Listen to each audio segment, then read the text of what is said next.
जय श्री कृष्णा। आज हम गरीब छात्र की कहानी बता रहे हैं। नमस्कार मित्रों, आप सभी का हार्दिक स्वागत है। आज हम आपको एक गरीब छात्र की कहानी सुना रहे हैं।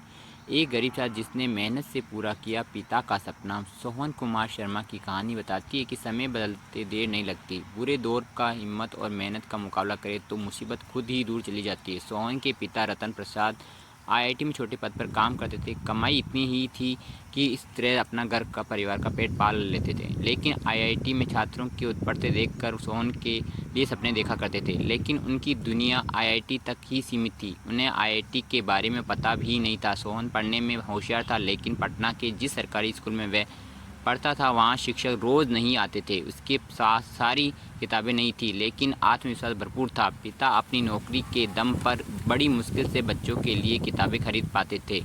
उन्हें हर साल इसके लिए कर्ज लेना पड़ता था और ऊपर से भाइयों के साथ परिवारों कलह अशांति का एक बड़ा कारण था। लेकिन सोहन को आईआईटी में पढ़ाने की उनकी हरसत कभी कमज़ोर नहीं पड़ी। सोहन की इन मुश्किलों से जूझते हुए किसी तरह वह पढ़ाई करता रहा और 9वीं कक्षा भी उसने पास कर ली। पढ़ाई उसकी धुन देखकर पिता मन ही मन बहुत खुश होते थे। दिल में हलचल होती कि वह पढ़ लिख कर एक बड़ा आदमी बने। वह जब 10वीं कक्षा में आया तो उसने पहली बार आईआईटी में पढ़ाई करने का ठान ली। किसी तरह वह 10वीं पास करने के बाद उसने पिता के आईआईटी के बारे में बताया तो उन्होंने पहली बार ही मना कर दिया। उनके मन में तो आईआईटी बैठा था, फिर भी आईआईटी की तैयारी और पढ़ाई में होने वाले खर्चे की भी उन्हें चिंता थी। लेकिन बेटे की जिद के आगे उन्हें घुटने टेकने पड़े। खर्च की व्यवस्था के लिए उन्हें अपने घर के सामान बेचने तक पड़े। इसी बीच सोहन के सुपर 30 के दौरान पता चला कि एक दिन वह सामने आया, बेहद शर्मीला और संकोची लेकिन प्रतिभा भरा हुआ। पहली बार वह अपनी प्रतिभा के बिना रह नहीं सका। क्लास में वह हर समय किताबों में ही उलझा रहता था। उसकी एक खासियत दूसरे छात्रों से अलग थी। वे किसी सवाल को हल करने पहले उसका कॉन्सेप्ट अच्छी तरह समझा करते थे और इस कौशल ने उसे छोड़ पिता का बिखा हुआ घर और परिवार की गरीबी से उसे हर पल याद रहती थी। साल 2010 की आईआईटी की प्रवेश परीक्षा का रिजल्ट आया और सोहन की खुशी का कोई ठिकाना नहीं रहा। उसे आईआईटी खड़गपुर में प्रवेश मिल गया।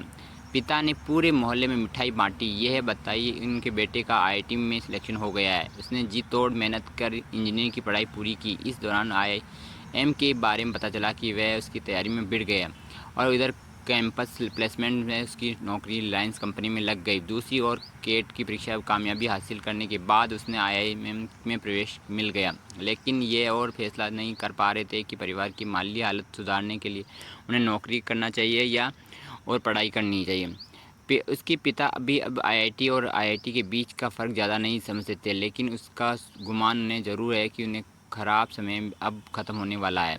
हालांकि सोहन का संघर्ष अभी ख़त्म नहीं हुआ। गरीब और लोगों को काफ़ी खुश करना ही चाहता है ताकि उसके दूसरे होनहार बच्चों की पढ़ाई के लिए इतना संघर्ष ना करना पड़े। उसने मुझे और इस तरह की पूछा कि मैंने इस जो भी कर दिल से करो। मुझे पता है कि क्यों आधे मन से नहीं करना ठान ली और उसने चुनौती भर बना। एक समय के बाद उसने अपने पिता का सपना साकार किया और बहुत अच्छी कंपनी में सीनियर पद पर नियुक्ति मिली। शिक्षा ये मिलती है कोई भी मंजिल पाना मुश्किल नहीं, केवल अपने इरादे, लगन और हौसला मजबूत होना चाहिए। हर मंजिल आपके कदमों में है।